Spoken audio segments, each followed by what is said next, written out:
Okay हाँ? देख जरा जिंदा है क्या? सर, इसका नाम किशोर है सर। गहरी चोट लगी, इसलिए बेहोश हो गई। तुरंत हॉस्पिटल भिजवाना पड़ेगा। फ्रेडी, मैं एम्बुलेंस को फोन करता हूँ सर। हाँ जल्दी।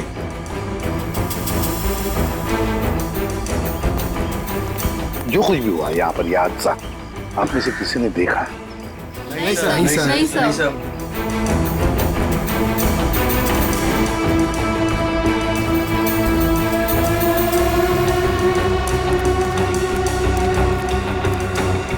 बॉस, पॉइंट ब्लैंक रेंज से गोली मारी गई है।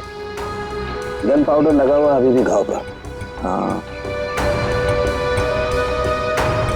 ये देख सर, उनके खरोच के निशान है हाथ पर। लगता है खूनी के साथ हाथापाई हुई है। सर पे भी चोट लगी है। लगता है इनका सर किसी चीज से टकराया है।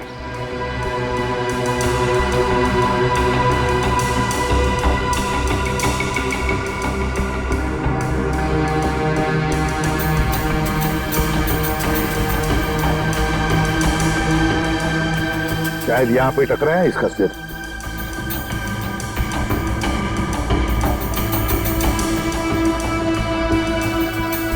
सर, गाड़ी के अंदर से हाँ, ये नोटों की गड्डी मिली है और ये टूटा हुआ है। लगता है ब्रीफकेस का टुकड़ा है। सचिन, ब्रीफकेस का ही टुकड़ा है। ब्रीफकेस का टुकड़ा, और ये सब गाड़ी के अंदर मिला तो जरूर गाड़ी के अंदर ब्रीफकेस होनी चाहिए सचिन। हो सकता है उस ब्रीफकेस के अंदर पैसे भी हो, और शायद उसी लिए ये सब हुआ होगा। देखते हैं, पता चल जाएगा। वो क्या है? मैंने किशोर जी को अस्पताल भिजवा दिया है। ठीक है।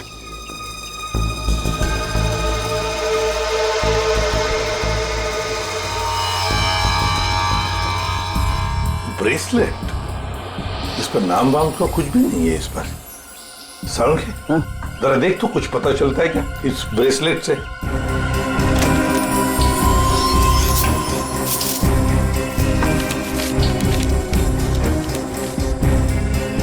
सर, हाँ, ये गाड़ी किसी वीरेंद्र नाम के आदमी की है। लगता है सचिन वो किशोर है, तो फिर यही वीरेंद्र है।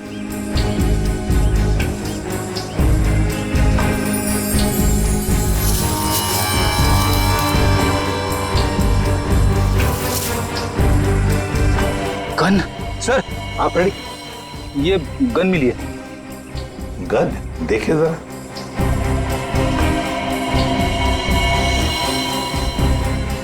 दे दो तरीका को। तरीका बॉस, इस ब्रेसलेट पे एक किस्म का केमिकल है।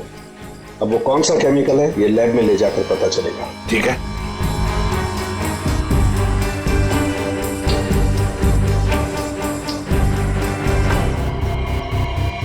सर, इस गन पे खून लगा हुआ है।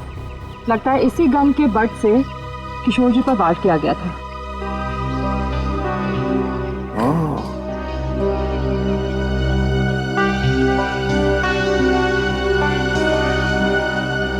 गाड़ी, दो लोग, किशोर और वीरेंद्र। वीरेंद्र की लाश। क्या हुआ होगा यहाँ पर, देखते हैं।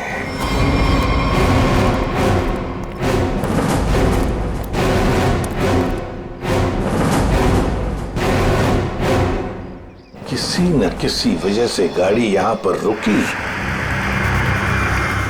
किशोर गाड़ी में से बाहर निकला, उसकी पीठ इस तरफ थी। बस उसी में किसी ने आकर उसे यहां सिर पर वार किया और किशोर यहां पर गिर गया। हो सकता है ब्रीफकेस में पैसे थे। वीरेंद्र शायद पैसे की बैग लेकर अपने आप को बचाने की कोशिश में भाग रहा था। खूनी ने उसे देख लिया और दबोच लिया। दोनों में हाथापाई हो गई। वीरेंद्र को पॉइंट ब्लैंक रेंज पर गोली मार दी। ये जो कुछ भी है पैसों की वजह से ही हुआ है। पर किसने?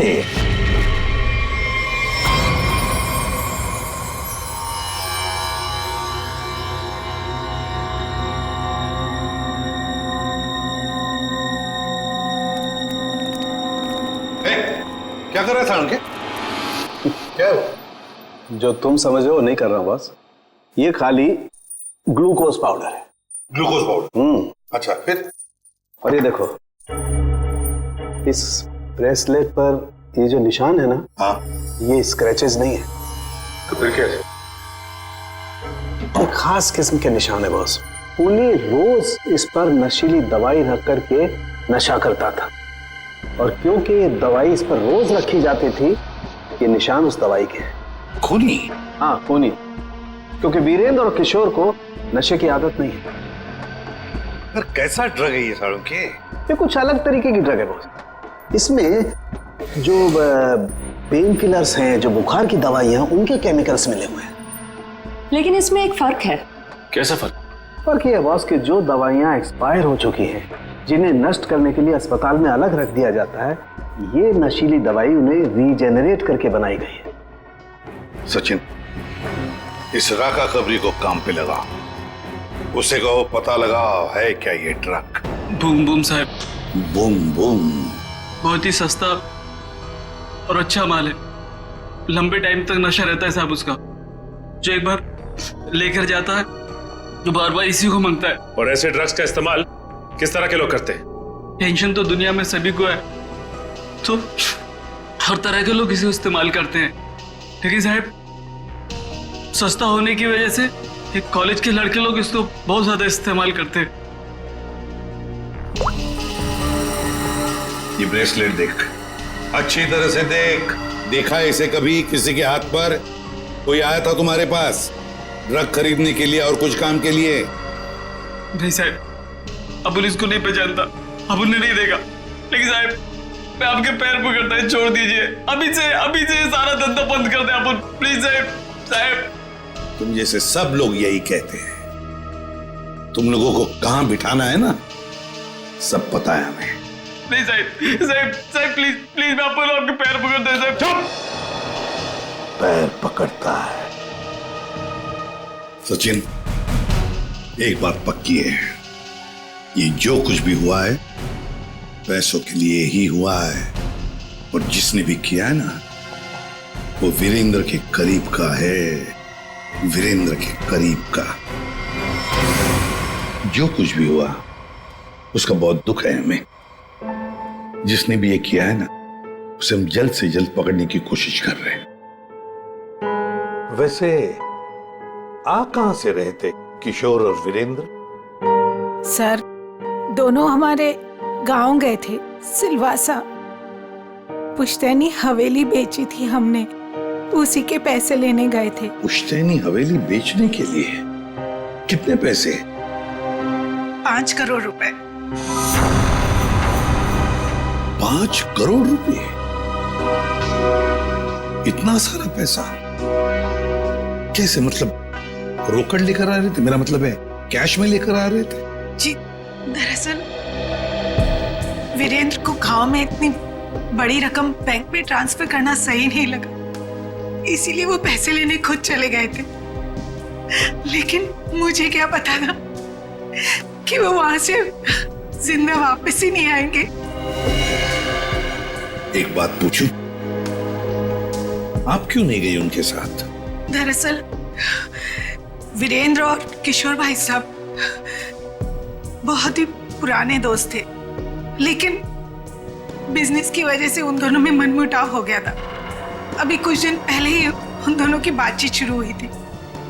मुझे लगा कि दोनों एक दूसरे के साथ रहेंगे तो उनके गिले शिकवे दूर हो जाएंगे, इसीलिए मैं उनके साथ नहीं गई थी।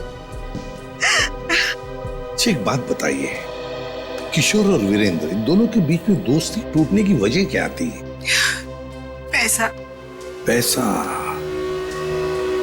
दरअसल दोनों दोस्तों ने मिलकर एक कंपनी खोली थी, लेकिन वीरेंद्र ने अपने निजी काम की वजह से बाहर से कंपनी के नाम से पैसा उधार ले लिया था। अच्छा, और टाइम पर पैसा ना चुकाने की वजह से कंपनी का नाम खराब होने लगा था। और जब ये बात किशोर भाई सबको पता चली तो उन्हें बहुत ही गुस्सा आया और दोनों में कहा-सुनी हो गई। आपको ऐसे नहीं लगता कि शायद किशोर का हाथ हो इसमें? आइए साहब, आइए। मालिक इस कमरे में। ठीक है, थैंक यू।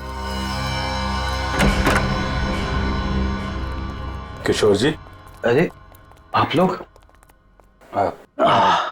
संभालिए। कैसी तबीयत है आपकी अब? ठीक है, पहले से तो बेहतर हूँ। एक्चुअली जो हादसा आप लोगों के साथ हुआ है उसके बारे में हमें थोड़ी पूछताछ करनी थी। हाँ बोलिए ना।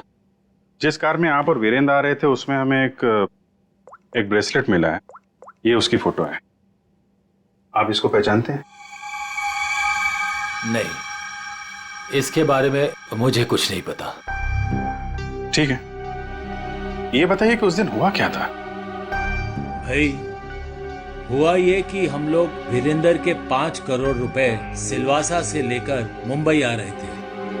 जब हम लोग बंबई के पास आए तो अरे, ये कौन पड़ा है रास्ते में? लगता है कोई घायल पड़ा हुआ है। देखो, एक काम करो, ये पैसे संभालो, मैं देखता हूँ उसको। जी। लगता है कोई गाड़ी मारकर चली गई उसको। अरे, ये क्या हुआ?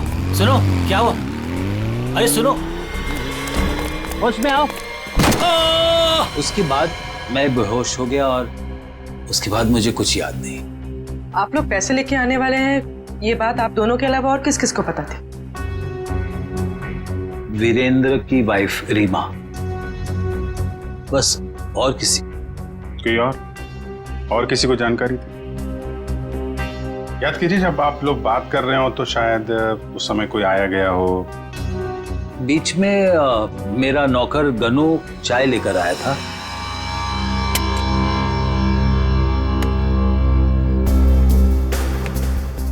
ठीक है, तो अंदर जाओ, हम लोग कुछ बातें कर रहे हैं। जी साहब। मैंने उसे तुरंत कह दिया था कि वहां से चला जाए और वो चला गया। शायद उसने आपकी बात सुन ली हो तो सकता है, लेकिन गनू काफी भरोसे वाला आदमी है। वो मेरे यहाँ कम से कम 4 साल से काम कर रहा है। देखिए किशोर जी, 5 करोड़ की बात सुन के अच्छे की नीयत बिगड़ सकती है। नहीं तो एक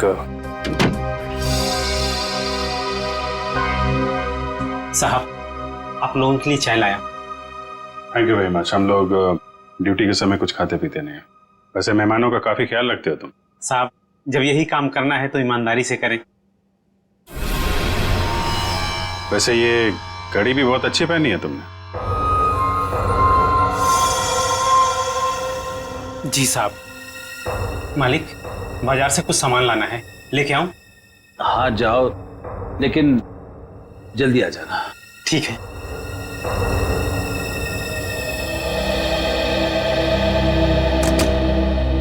मतलब कोई और आया गया नहीं जब आप ये बात कर रहे थे पैसों की?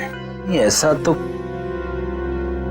एक सेकंड, मुझे याद आ रहा है, उस वक्त वहां रीना का भाई करण आया था। करण? आई सी। लेकिन तब तक तो हमारी बातें हो चुकी थी। ठीक है, अभी आप आराम कीजिए, जरूरत पड़ी तो आपको दोबारा परेशान करेंगे। जी sir. Thank you very much. अच्छा जी, बाय। ये जो नौकर है ज्ञानो, ये कुछ गड़बड़ लगता है, इस पर नजर रखनी पड़ेगी।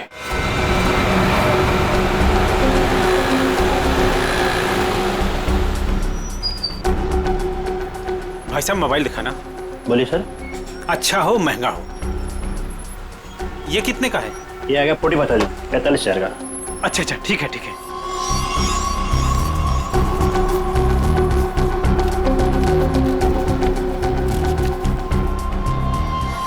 ये लीजिए पैसे। Hello hello. हाँ, अच्छा सर, आप लोग यहाँ?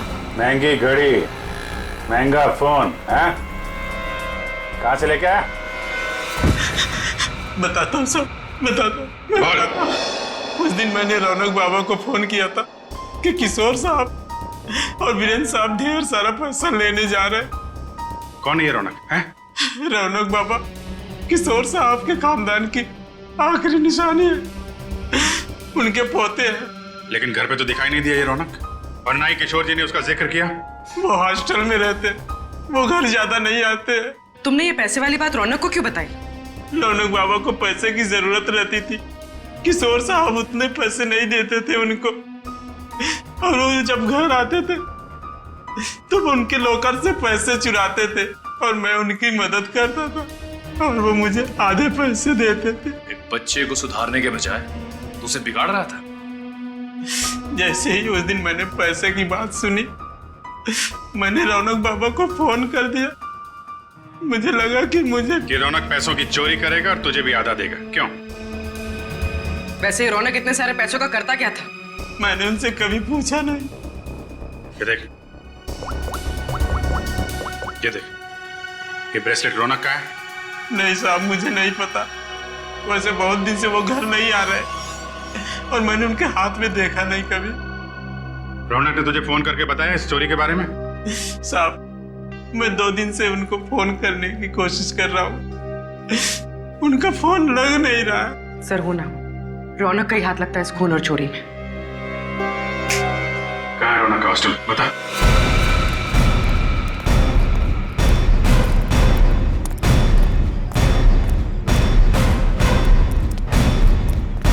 एक्सक्यूज मी, ये रौनक का रूम नंबर क्या है? रौनक रूम नंबर 31 में रहता है, आगे से राइट, तीसरा रूम। सर देखो जाके। तुम जानती हो उसे? हाँ हाँ, बहुत अच्छे से, फ्रेंड है मेरा। क्या नाम है आपका? मेरा नाम नेहा है। पर आप लोग कौन हो? हम लोग सीआईडी से। सीआईडी? सब ठीक है ना? आप जरा ये फोटो देखिए ब्रेसलेट की, इसे पहचानती हैं आप? ये ऐसा तो बिल्कुल रौनक के पास है, मैंने गिफ्ट किया था उसे। पर आप लोगों को कहाँ से मिला ये? वहीं जहाँ पे रौनक ने इसे गिराया था। एक बात बताओ, ये रौनक ड्रग्स वगैरह लेता है क्या? नहीं नहीं तो। सच सच बताओ नेहा। हाँ सर, वैसे रौनक दिल का बहुत ही अच्छा लड़का है। पता नहीं उसे ये बुरी लत कहाँ से लग गई, और उस चक्कर में तो। किस चक्कर में? क्या किया उसने? सर उसने कुछ किया नहीं है सर। एक्चुअली रौनक ने किसी से बहुत सारे पैसे उधार ले रखे हैं। सर मतलब हमारा शक सही निकला, रौनक ने उधार चुकाने के लिए चोरी और खून किया। चोरी? खून? ये सब क्या कह रहे हैं आप लोग? जो तुम सुन रही हो, रौनक ने एक आदमी का खून करके उसके 5 करोड़ लूट लिए। ओह माय गॉड, इसका मतलब उस रात रौनक इन पैसों के बारे में बात कर रहा था। क्या बात कर रहा था? किससे बात कर रहा था? सर एक्चुअली परसों रात एक बहुत ही खतरनाक सा आदमी रौनक से मिलने आया था। प्लीज देखो, प्लीज मुझे अभी माल दे दो प्लीज। अगर 24 घंटे के अंदर मुझे मेरे पैसे नहीं मिले तो तू सीधा ऊपर जाएगा। देखो तुम परेशान क्यों हो रहे हो? मैंने कहा ना तुम्हारे पैसे दे दूंगा, लेकिन अभी के लिए माल दे दो प्लीज। और उसने रौनक को 24 घंटे की मोहलत दी थी पैसे चुकाने के लिए। रौनक ने मुझसे कहा कि उसके पास एक फुल प्रूफ प्लान है, पर जब कल रात वो हॉस्टल लौटा तो मिट्टी से पूरा लथपथ था और पता नहीं डरा डरा सा लग रहा था। तो रौनक ने ये सारा कुछ ड्रग्स के लिए किया है। सर ये वार्डन राजेश जी का कहना है कि किशोर जी थोड़ी देर पहले यहाँ पे आए थे, अपने पोते रौनक को यहाँ से अपने साथ लेकर चले गए। निखिल, तेरा फोन लगाओ किशोर जी को। क्या बताया? क्यों लेके चले गए? हाँ साहब, पता नहीं क्या बात हुई, किशोर जी बहुत जल्दी में लग रहे थे। सर किशोर जी का फोन नॉट रीचेबल है। सर मतलब ये दादा पोते मिलकर ये खूनी खेल खेल रहे हैं। किशोर जी के घर चलना पड़ेगा।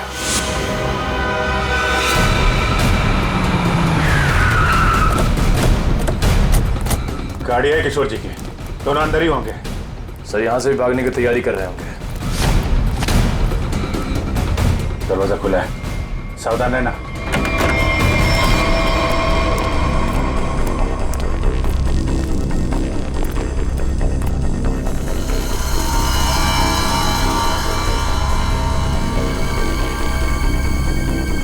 सर और सारा सामान बिखरा पड़ा है।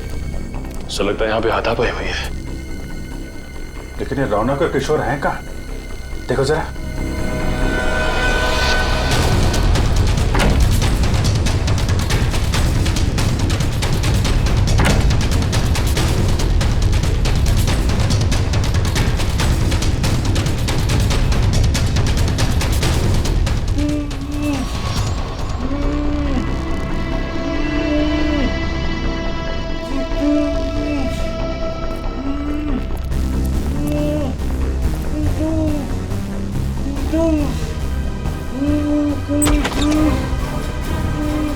अरे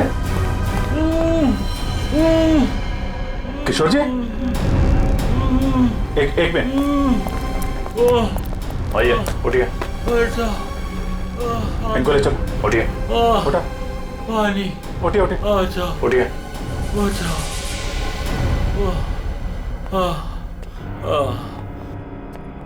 पानी दो इनको। Yes sir. पानी। बैठिए।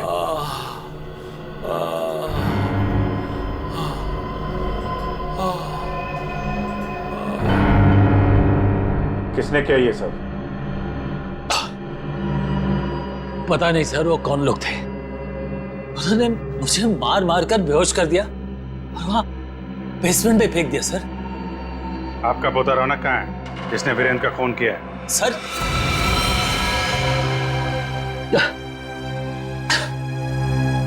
आपको रौनक के बारे में कैसे मालूम? आपको क्या लगता है आप रौनक के साथ मिलकर प्लान बनाएंगे, वीरेंद्र का खून करेंगे, उसके पैसे लेकर फरार हो जाएंगे, हमें कुछ नहीं पता चलेगा? ये आप कैसी बातें कर रहे हैं? वही जो सच है। नहीं सर, रौनक ने किसी का खून नहीं किया, वीरेंद्र का खून किसी और ने किया है सर। आपने हमें नहीं बताया किशोर जी, लेकिन हमें पता चल चुका है वीरेंद्र की कार में जो ब्रेसलेट मिला था वो रौनक का है। रौनक ने खून किया है, वो खूनी है। नहीं सर, रौनक ने खून नहीं किया सर, वीरेंद्र का खूनी कोई और है। अच्छा, आपको ये कैसे पता? आप तो वीरेंद्र के मरने से पहले ही बेहोश हो गए थे ना? सर मेरी बात सुनिए, जब मुझ पर वार हुआ ना, मैं एकदम से बेहोश नहीं हुआ था, मैं तो धीरे धीरे।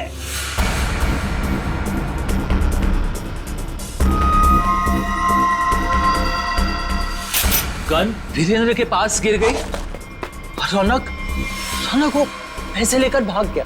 झूठ पे झूठ बोल रहे हैं आप किशोर जी। गन हमें वीरेंद्र की बॉडी के पास नहीं, वहां से काफी दूर मिली थी। और जब आपको पता चल गया कि रौनक पकड़ा जा सकता है तो आप हॉस्टल से उसे ले आए और कहीं छुपा दिया? नहीं सर, मैं झूठ नहीं बोल रहा हूँ। मैं रौनक को हॉस्टल से इसलिए लाया ताकि मैं उसे जल्द से जल्द विदेश भेज दूं। उसकी जान खतरे में थी सर। मानना पड़ेगा सर किशोर जी को, क्या कहानी लिखते हैं, फिर से नई कहानी गढ़ डाली है ना? सर मैं कोई कहानी नहीं गढ़ रहा हूँ, ये सच बात है। जिन लोगों ने मुझे मार मार कर बेसमेंट में फेंक दिया बेहोश करके, वही लोग मेरे पोते को अगवा करके लेके गए थे। मुझे लगता है सर वीरेंद्र का खून भी उन्होंने ही किया है। हाँ सर, सच्ची। लेकिन वीरेंद्र का खून उसी गन से हुआ है जो हमें क्राइम सीन पे मिली है, समझे आप? एक मिनट, ये कह रहे हैं कि गन वीरेंद्र की बॉडी के पास थी। हाँ, जबकि गन हमें वीरेंद्र की बॉडी से दूर मिली है। तो कहीं ऐसा तो नहीं कि इनके बेहोश होने के बाद कोई वहां पर आया और उसने वीरेंद्र का खून किया और गन वहां छोड़ के चला गया? लेकिन सर ऐसा कौन करेगा? वही जो रौनक को झूठे खून के मामले में फंसाना चाहता है। सर उसी हादसे के बाद रौनक को धमकी वाले फोन आने लगे। किस बात की धमकी? वो पैसों की, 5 करोड़ के। पैसे कहाँ हैं? पैसे? सर वो रौनक मुझे पैसे के बारे में बता ही रहा था। बेटा तू घबरा मत, तू बता साफ साफ क्या हुआ। दादाजी वो पैसे। हाँ बोल। दादाजी बता कहाँ है पैसे? क्या कर रहे हो दादाजी ये लोग क्या कर रहे हैं? छोड़ो। जल्दी बता पैसे कहाँ हैं? मुझे नहीं मालूम पैसे कहाँ हैं, मुझे नहीं पता। तू ऐसे नहीं मानेगा। दादाजी ये लोग क्या कर रहे हैं? छोड़ो, उससे पता लगा लेंगे। दादाजी ये रौनक का सारा सामान कहाँ है? रौनक का सामान उसके हॉस्टल के रूम में। मुझे रौनक की जान की इतनी फिक्र थी कि सब कुछ छोड़ के रौनक को घर लेके आ गया। रौनक का हॉस्टल चेक करना पड़ेगा। आइए सर, यही है रौनक का कमरा।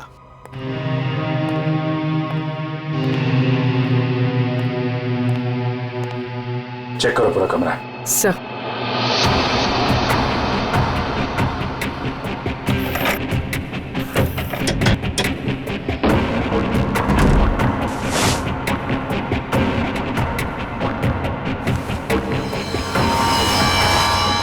सर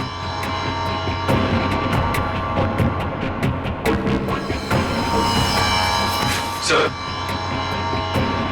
ये रौनक के कपड़ों पे, जूतों पे मिट्टी, इसके बारे में कुछ जानते हैं आप लोग? हाँ सर, कल उसने यही कपड़े पहने थे।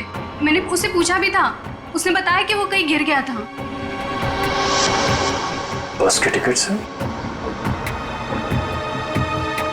जनक नगर? ये बस स्टॉप तो वहीं पे है, जंगल के पास, जहां पे वीरेंद्र का खून हुआ था। कहीं सारे पैसे उसने उस जंगल में तो नहीं छुपा दिया?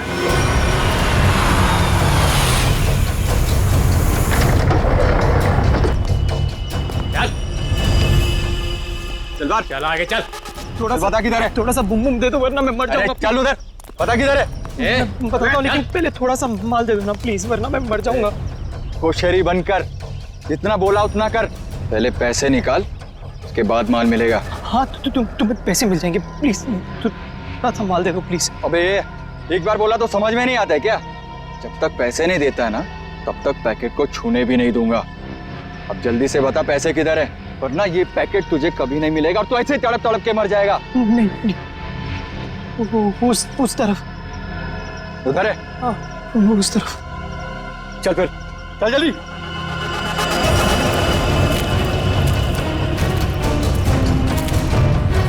कहीं हमें बेवकूफ तो नहीं बना रहा है तू? सीधा ये यहाँ से। सीधा? थोड़ा माल। कहाँ से? एक मिनट। कब किधर है? मैं वो यहाँ से सीधा ही है, सीधा है। चल सीधा। तो थोड़ा दे दो ना प्लीज तो थोड़ा दे दो, वरना मर जाऊंगा मैं। और कहाँ जाना है? बता जल्दी। वो रहा निशान। बेवकूफ तो नहीं बना रहा हम लोग को? नहीं, ये खड्डा है। चल। ये खड्डा है, यहाँ पे मैंने बैग दफना है। प्लीज मुझे थोड़ा सा माल बंद कर, पहले बैग निकाल। थोड़ा सा माल दे दो ना, यहाँ तक तो ले। बेवकूफ समझ के रखा है क्या? पहले पैसे निकाल, बाद में माल मिलेगा। चल जल्दी कर। ठीक है। चल निकाल। तो मैं जल्दी कर। चल जल्दी कर। थोड़ा बैग निकाल।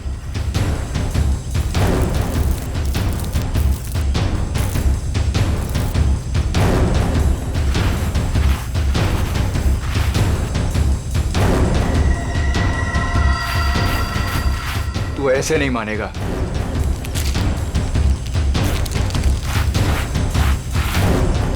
देख,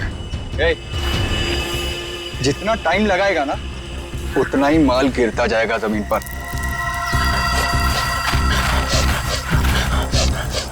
चल जल्दी कर।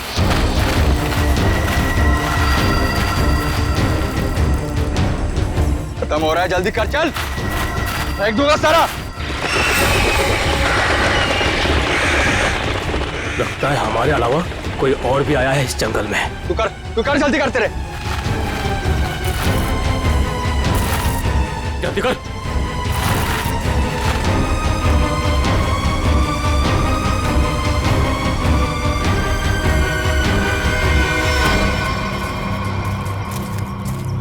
पूरा जंगल छान मारते हैं।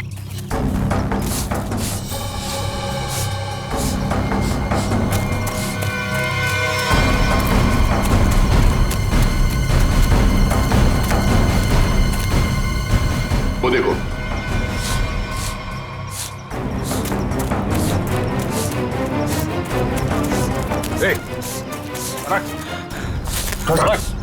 रौनक, अरे रौनक बेटा, क्या हाल बना रखा है? संभालो अपने आप को। रौनक, कौन है इन सबके पीछे? हैं? रौनक, रौनक बेटा,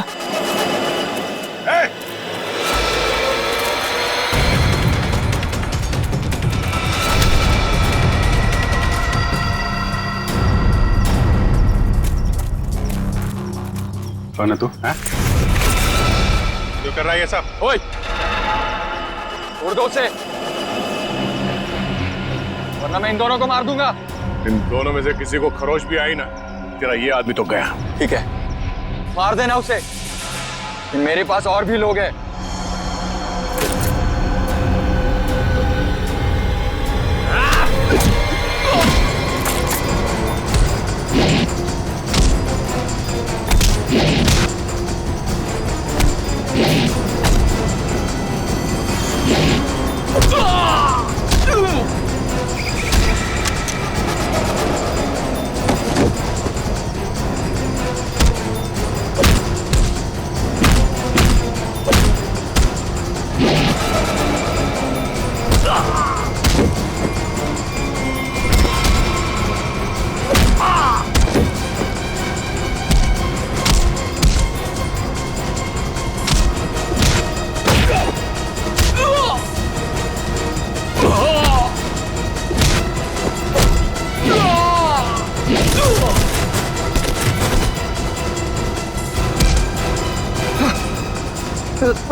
घूंघट निकाल, चल।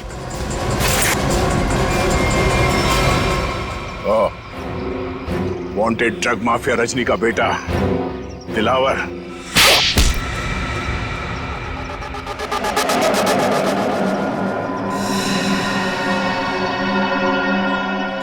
क्यों किया तूने ये सब?